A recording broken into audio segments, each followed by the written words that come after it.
breakfast natin mga kalods kasi wala pa tayong sinaing.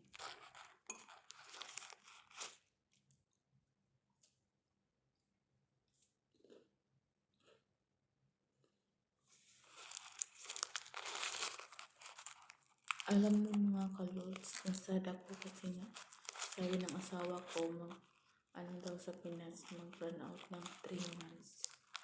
Sobrang hirap doon. Tapos wala pa kaming solar. Sabi niya, mag-charge na lang daw sa doon sa auntie niya. April 10, wala na daw kuryente sa Pinas mga kalods. Diba ang hirap no? 3 months. Ang tagal nun 3 months. Tapos mawala lang sila ng kuryente doon. Tapos ang init pa rin paggabi. Kaya nga mga clothes, uwi sana ako ng April 10. Kaso di naman matuloy ang uwi ko. Kasi nga, dahil nga sa gera, diba? Hindi makauwi, walang flight. So ngayon, sabi ng asawa ko, wag na lang daw ako uwi. Kung uwi daw ako, tapos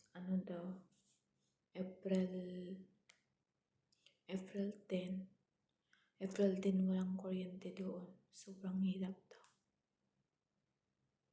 At saka, hindi naman talaga matuloy yung uwi ko kasi nga about sa gera. At saka, walang mga kalods, walang airplane. At saka, hindi pa bukas yung airport. Kaya nga, nahirapan ako.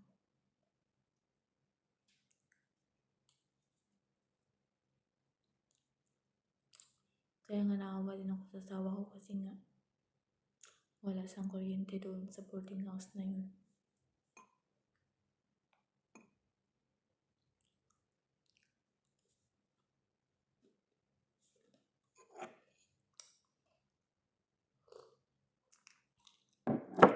So, ayan na muna mga kalods yung video ko. Bye-bye.